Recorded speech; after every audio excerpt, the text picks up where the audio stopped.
आज की हमारी यह विशेष रिपोर्ट हर उस परिवार के लिए है जो बाजार से पैक्ड फूड खरीदता है। अगर आपके घर में बच्चे हैं, अगर आप रोज मैगी खाते हैं, अगर आपके फ्रिज में कोल्ड ड्रिंक रखी होती है, अगर आप हॉर्लिक्स, बॉर्नवीटा या पैक्ड जूस खरीदते हैं, तो यह रिपोर्ट अंत तक जरूर देखिएगा, क्योंकि दिल्ली पुलिस ने जो खुलासा किया है वह केवल एक अपराध की कहानी नहीं बल्कि करोड़ों लोगों की सेहत से जुड़ा गंभीर मामला है। क्या कोई एक्सपायर हो चुका प्रोडक्ट नई तारीख लगाकर फिर से आपकी रसोई तक पहुंच सकता है? क्या किसी फैक्ट्री में manufacturing date, expiry date, batch number और एमआरपी तक बदली जा सकती है?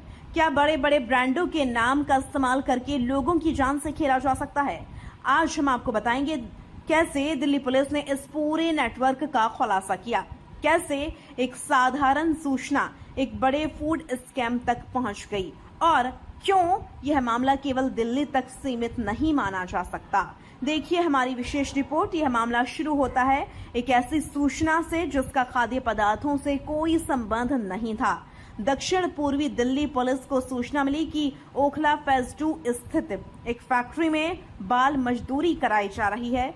सूचना गंभीर थी। पुलिस ने तत्काल कार्रवाई का निर्णय लिया। ओखला इंडस्ट्रियल एरिया थाना पुलिस, बदरपुर एसडीएम, एफएसएसएआई और एनजीओ मिशन मुक्ति सभी संयुक्त रूप से मौके पर पहुंचे। स्थान था X57 West End Corporation Private Limited. उद्देश्य था अगर वहां कोई बच्चा मजदूरी कर रहा हो तो उसे तत्काल मुक्त कराया जाए। लेकिन जैसे ही पुलिस ने फैक्ट्री के अंदर कदम रखा, पूरा मामला बदल गया।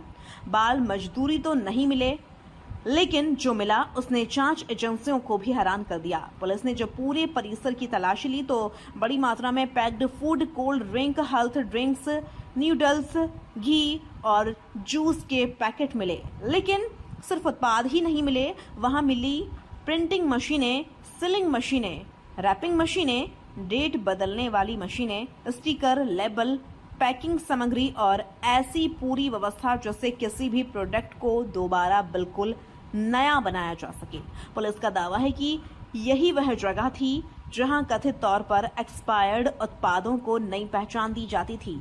जांच के अनुसार सबसे पहले उत्पाद पर लिखी मूल मैन्युफैक्चरिंग डेट और एक्सपायरी डेट को केमिकल थिनर से मिटाया जाता था।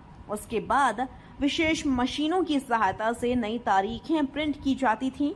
सिर्फ तारीखें ही नहीं, नया बैच नंबर, नई एमआरपी, नई जानकारी, नया स्टिकर और कई मामलों में पूरा नया रैपर, यानी जो सामान को कानून के अनुसार नष्ट होना चाहिए था उसे फिर से बाजार में भेजने लायक बनाया जाता था।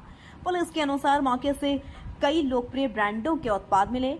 Thums Up, Fanta, Bournvita, Horlicks, Maggi, घी, पेपर बोट, 2 लीटर की कोल्ड ड्रिंक कैन और अन्य पैक्ड फूड, यानी वही उत्पाद जो रोज करोड़ों लोग खरीदते हैं।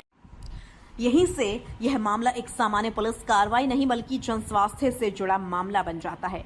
प्रारंभिक जांच के अनुसार इन उत्पादों को देश के अलग अलग हिस्सों में सप्लाई किया जाता था।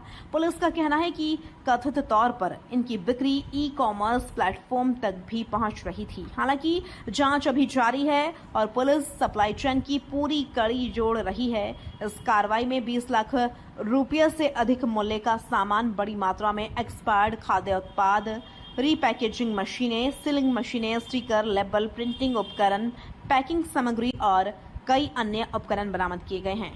पुलिस ने कंपनी मालिक Darshan Singh Sachdeva, manager Nitish Bhardwaj, accountant Narendra Kumar, operator Kapil, warehouse keeper Lucky Ojha, supervisor Prem Yadav और पवन कुमार यादव को गिरफ्तार किया है।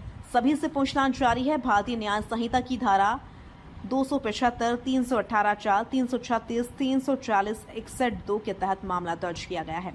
अब सबसे बड़ा सवाल, क्या यह केवल एक फैक्ट्री थी या इस नेटवर्क में और भी लोग शामिल हैं? क्या इन उत्पादों की सप्लाई दूसरे राज्यों तक हुई? क्या देश के अन्य शहरों में ऐसी और यूनिटें भी हो सकती हैं? क्या ऑनलाइन बिकने वाला हर पैक्ड प्रोडक्ट पूरी तरह सुरक्षित है? इन सवालों के जवाब जांच पूरी होने के बाद सामने आएंगे। यदि आप पैक्ड फूड खरीदते हैं तो हमेशा विश्वसनीय दुकान से खरीदें। पैकेजिंग ध्यान से देखें। यदि स्टिकर अलग दिखाई दे, प्रिंटिंग धुंधली हो, सील टूटी हो या कीमत असामान्य रूप से कम हो तो सावधान रहें। संदेह होने पर FSSAI या स्थानीय खाद्य सुरक्षा विभाग में शिकायत करें। दिल्ली पुलिस की इस कार्रवाई ने एक बड़ा सवाल पूरे देश के सामने रख दिया है। भरोसा किस पर करें? ब्रांड पर, दुकानदार पर, ऑनलाइन प्लेटफॉर्म पर या केवल उस तारीख पर जो पैकेट पर लिखी है? जांच जारी है। पुलिस पूरे नेटवर्क को खंगाल रही है। यह स्पष्ट होना अभी बाकी है कि इस कथित कारोबार का दायरा कितना बड़ा था और किन किन क्षेत्रों तक इसकी पहुंच थी। लेकिन इतना जरूर है कि इस कार्रवाई ने खाद्य सुरक्षा, उपभोक्ता अधिकार और सप्लाई चेन की निगरानी तीनों पर गंभीर सवाल खड़े कर दिए हैं। अब जिम्मेदारी केवल पुलिस की नहीं बल्कि FSSAI, प्रशासन, ई-कॉमर्स कंपनियों, विक्रेताओं और हम सभी उपभोक्ताओं की भी है। सतर्क रहें क्योंकि एक छोटी सी लापरवाही पूरे परिवार की सेहत पर भारी पड़ सकती है।